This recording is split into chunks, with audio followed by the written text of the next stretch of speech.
আসসালামু আলাইকুম। চাকরি অ্যাডমিশন বা নবম দশম শ্রেণীর বীজগণিত থেকে আমরা এমসিকিউ সলভ করব। তো দেখুন শিক্ষার্থীবৃন্দ, x square plus root three x plus one এগুলো সব একই টাইপের ম্যাথ। আমি একটা করে দেবো, বাকিগুলো তুমি ট্রাই করবা। দেখো, x square plus three x plus one সমান জিরো হলে এক্স মাইনাস ওয়ান বাই সমান কত? তো এটাকে আমি সর্বপ্রথম এক্স দ্বারা ভাগ করব, সবগুলাকে এক্স দ্বারা ভাগ করব। তো এক্স দ্বারা ভাগ করার পর আমার এই এক্স এক্স কাটা থাকতেছে হচ্ছে একটা এক্স, প্লাস আছে এখানে প্লাস দিব, এক্স এক্স কাটা থাকতেছে রুট থ্রি, এরপর প্লাস, এবার ওয়ান এবং এক্স আছে, তাহলে থাকতেছে one by x equal zero থাকতেছে। তো আমার লাগবে এক্স প্লাস ওয়ান বাই এক্সের মান, তো এখানে বা x plus one by x যদি আমি রাখি, তাহলে প্লাস আছে ওই পাশে গেলে মাইনাস থ্রি থাকতেছে। তো মাইনাস রুট থ্রি থাকতেছে, তো মাইনাস রুট থ্রি এটাই অ্যান্সার আমাদের। তো আশা করি বুঝতে পেরেছ। আসসালামু আলাইকুম।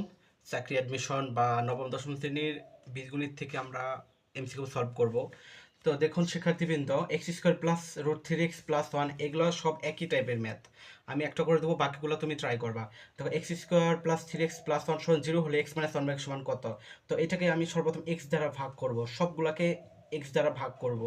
তো এক্স দ্বারা ভাগ করার পর আমার এই এক্স এক্স কাটা থাকতেছে হচ্ছে একটা এক্স, প্লাস আছে এখানে প্লাস দিব, এক্স এক্স কাটা থাকতেছে রুট থ্রি, এরপর প্লাস, এবার ওয়ান এবং এক্স আছে, তাহলে থাকতেছে one by x equal zero থাকতেছে। তো আমার লাগবে এক্স প্লাস ওয়ান বাই এক্সের মান, তো এখানে বা x plus one by x যদি আমি রাখি, তাহলে প্লাস আছে ওই পাশে গেলে মাইনাস থ্রি থাকতেছে। তো মাইনাস রুট থ্রি থাকতেছে, তো মাইনাস রুট থ্রি এটাই অ্যান্সার আমাদের।